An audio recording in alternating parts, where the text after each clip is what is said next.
Hello and Assalamu alaikum students. I'm your social studies teacher, Ms. Sayyeda Rakshanda Behra.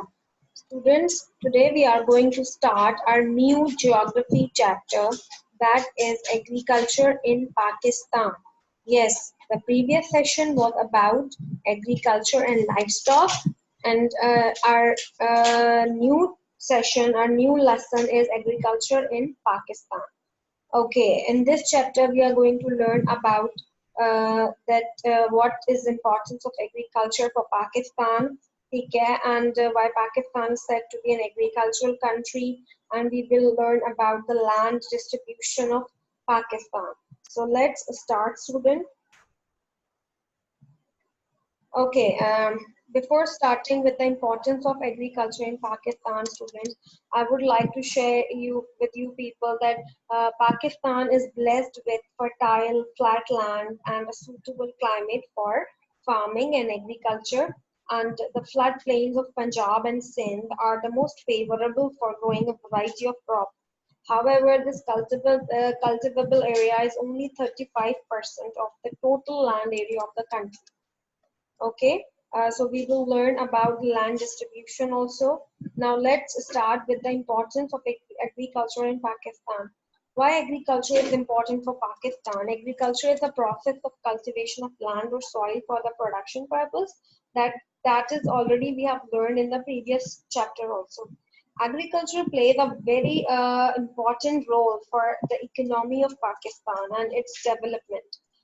48% of labor force is engaged directly with agriculture. Yes, many people in Pakistan, they are earning their way of living through agriculture. It is the main source of living or income of the major part of the economic population.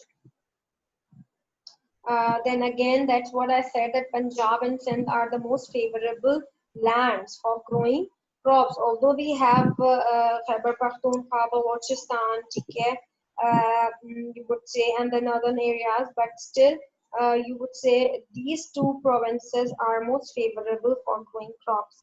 And the cultivated area or the cultivable area is only 35%, yes, of the total land area of the country.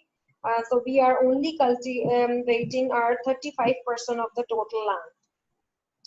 Okay, look at this picture, students. That is already present in your textbook on page number 83. Okay, and here I have shown you that land distribution in Pakistan, how Pakistan's land is distributed into different areas. You can see the forest, okay?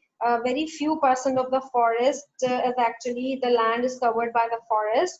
Then you can see 35% is farmland where we grow our crops. Okay, then here you can see scrub, wastelands, cities. Okay, and then here you can see the deserts in the mountainous area. You know, students, that desert and the mountains cover the largest portion of Pakistan's land surface. Okay, now one by one we will learn about each and every area of the distributed land of Pakistan. Number one, we are going to learn about forest. Okay, you saw in the picture that only few percent of Pakistan's land is covered by the forest, and that's very unfortunate. A forest is a large area of land dominated by trees. Yes, students, where you can see many trees. Look at here on this picture. You can see this picture shows you about the forest. Okay. Forests also provide habitat for a vast collection of plants and animals, many of which are still undiscovered, and they protect our watersheds. Yes, many of the animals, many of plants, you would say, and animals, okay, it's habitat for them. It's their living place where they live. Okay, then again, when we talk about the importance of forests, the forests are an important geographical feature. Why? Because they are a breath of fresh air, okay, and they are home for many living organisms. They keep environment cool. Okay, or you can see that they contribute to the natural environment of a place. They help in the fight against climatic change. Then forests clean water. Okay, they help the soil to stay at one place. Okay, you would say they prevent soil erosion. Forests give us lots of things such as foods, herbs, woods, and other resources. They prevent landslides and mudslides by acting as barriers. Yeah, because the tree roots also, helps to absorb water, especially on slopes. Okay, now look at this picture that shows you how forests are important for us. Okay, see, importance of forests here. Forests are important in many ways, students. Like they provide us timber. Okay, the wood that we obtain from the trees, yes, and we use it in many ways, like making for furniture, okay, and making doors, windows, and in many more things. Okay, then again, I've just explained you that they are the habitat for many of the animals. Okay, they are the habitat for many of the variety of birds and animals. They clean your air, okay, they provide you food, okay, and then soil erosion, they control the soil erosion. Okay, students, what is deforestation?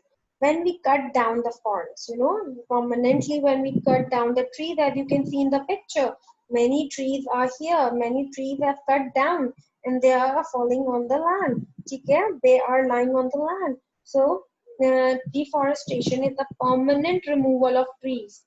Okay, why? To make room for something besides forest. Okay, so that we can utilize the land of the forest for other purposes. So deforestation is actually the permanent removal of the trees. Okay, and deforestation, what are the causes of deforestation? Causes can be direct or indirect, and among direct causes, natural causes such as hurricanes, fires, parasites, and floods, they may cause deforestation. Whereas if we talk about the indirect thing, then human activities again, as agricultural expansion, cattle breeding, timber extraction, mining, oil extraction, dam construction, and infrastructure development. These are all can be the causes for deforestation. Okay, again, deforestation has some effects also. What are the effects of deforestation? Definitely, when we are going to remove trees, so we would be having some effects of it. Number one, loss of nutrients in the soil. Okay, and then increased soil erosion and increased flooding, then again decreased ability to support other plants due to nutrient loss and loss of habitat. Yes, you can see here through picture also what are the effects of deforestation. See, loss of biodiversity, increased wildfires, uh, then increased flooding, disruption to water cycle, increased drought, and increased atmospheric carbon dioxide. Okay, students, can we stop deforestation, or how can we stop deforestation? Okay, we cannot, you say that we cannot stop deforestation, but yes, we can do some other things, okay, as a compensation. Like if we are cutting the trees, then we should plant. If we are cutting one tree, then we should plant more trees, two, three, four trees, okay. Then we should use recycled products, okay. We should raise awareness in the community, among the community, and we should support the products of the companies that are committed to reduce deforestation. Yes, by planting more trees, we can control deforestation, or using recycled products and saving wood fuel. Okay, here is a task for you students to do. Forests are the lungs of the earth. Do you agree with the statement? Justify your answer with strong reasons. Give reasons if you agree with it, that forests are the lungs of the earth. Okay, what do they do actually that they are said to be the lungs of the earth? And second is that people cut down the trees and clear the forest. Is it important to deforest the land for better lifestyle? ठीक है, अगर better lifestyle चाहिए तो क्या important है कि we should remove the trees for it, or we should cut down the trees? Third is that you are going to discuss the effects, different effects of deforestation. In the last, you are going to write what steps should be taken to stop deforestation. Thank you, student, for today. Inshallah, we will meet soon with another topic. Till then, Allah Hafiz.